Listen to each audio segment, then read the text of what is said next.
So I'm looking rather bummy today. I haven't shaved in a while. I've been sick. A lot of stuff going on. But I just wanted to say real quick that God is infinite. We're finite.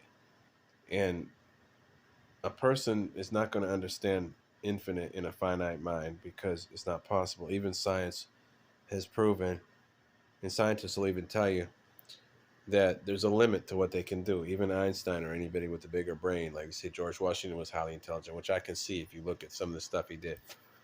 That's still a limit. So God doesn't have an IQ limit of 100 and something or 200 and something or 10,000 or something.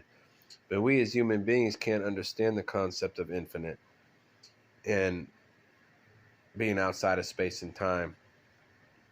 And so all we can do is approach, like in calculus, you approach a number.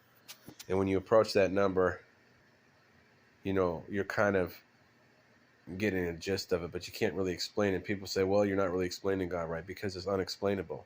You can't explain something that is unexplainable. You can't use logic and reason to get to something that's not logic and reason.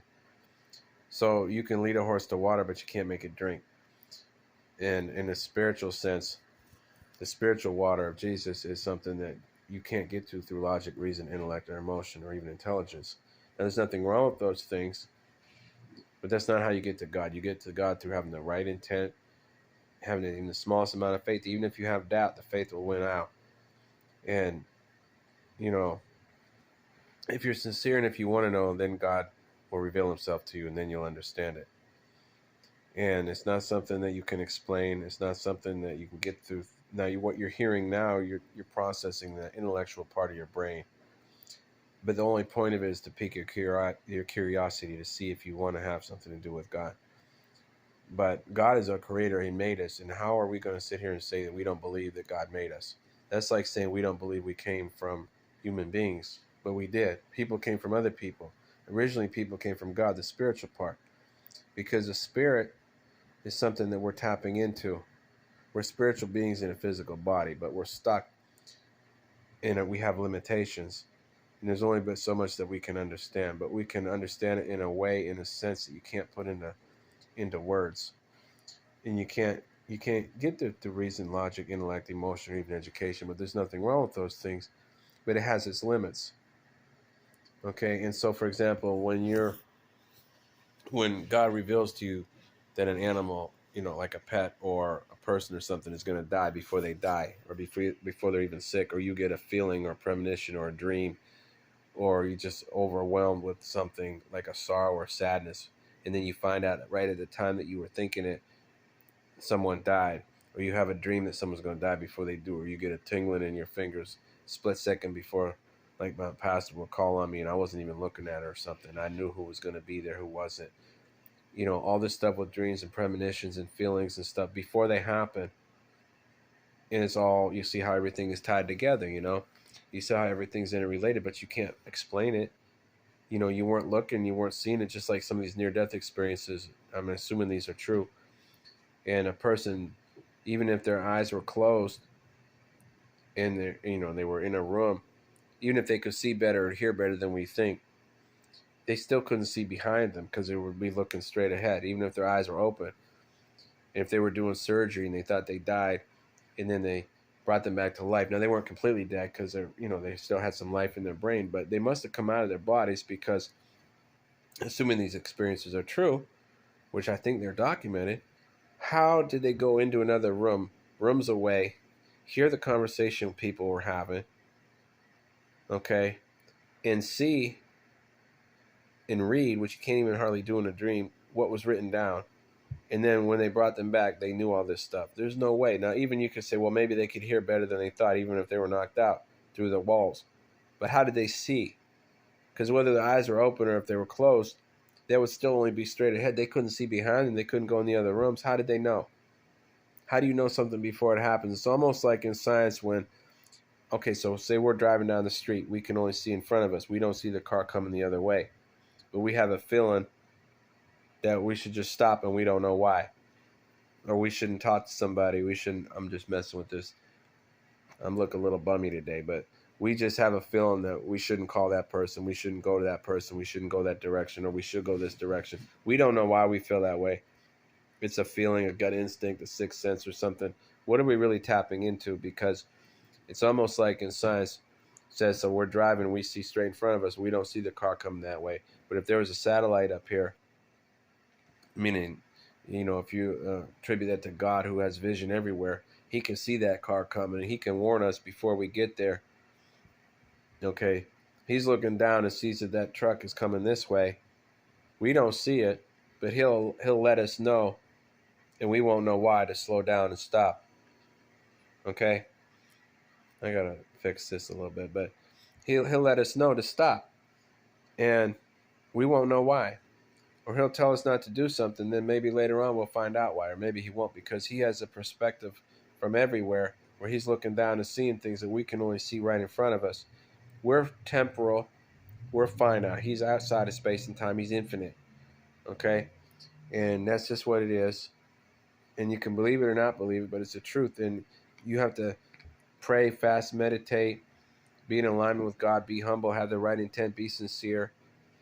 Put down your pride and arrogance, because when you're prideful and arrogant, God's not going to reveal himself to you. You know God through revelation. All people can do is tell you, bring you their testimonies and tell you the truth, because there's millions of people who didn't believe before, and now they do. They were mocking and scoffing. They didn't believe. They thought there was only what you can see and hear. And there's a time and place for us to think the stuff that we have to do, but sometimes you got to put all that aside and empty yourself and let God take over. Tap into the Creator, tap into the infinite. It's all for the good. It all goes together. It's all one. There's no conflict. That's what I'm trying to tell people. There's no conflict between God and science. There never was. There's no conflict. It's not like here's us and then here's God's way, the exact opposite. No, it's just a continuum. It's just more. There's always more. And it's all for the good. The word God is not a name, it's a title. It means good. It's from, I don't know if it's Middle English, Old English, German, some language. I don't remember. Maybe Swedish. I don't know what it's from.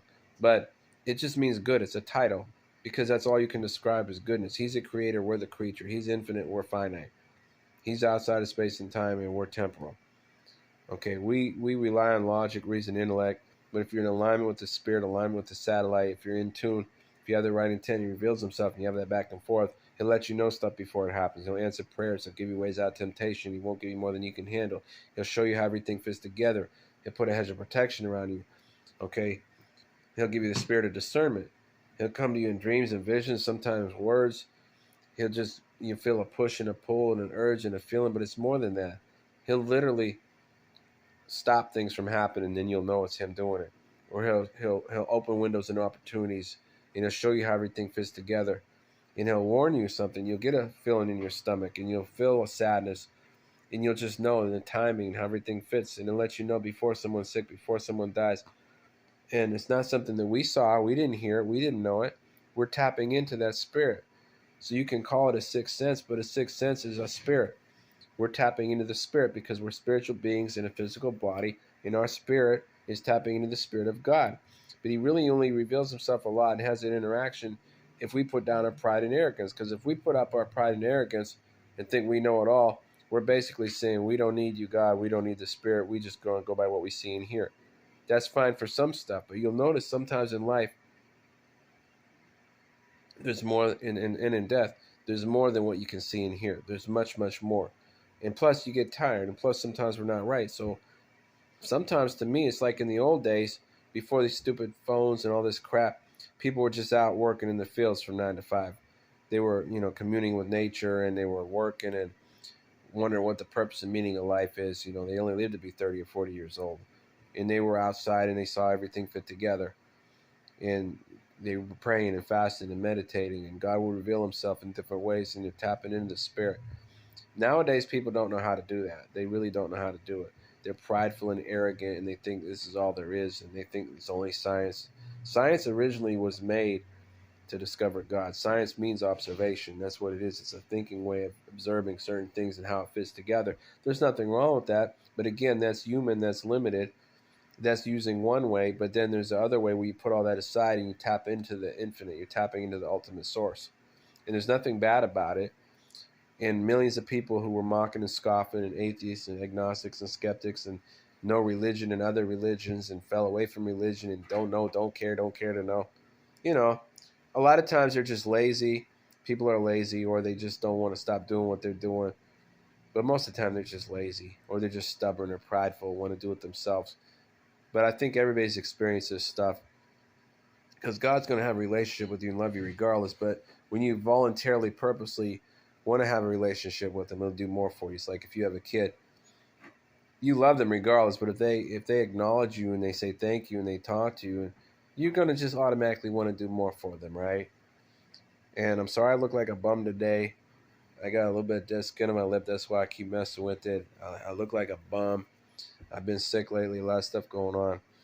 But I wanted to put this out there because it popped in my head and I wanted to put it out there. So like this one pastor online says, don't go by what how I sound or how I look or whatever. Said just listen to what I'm saying. All right, peace.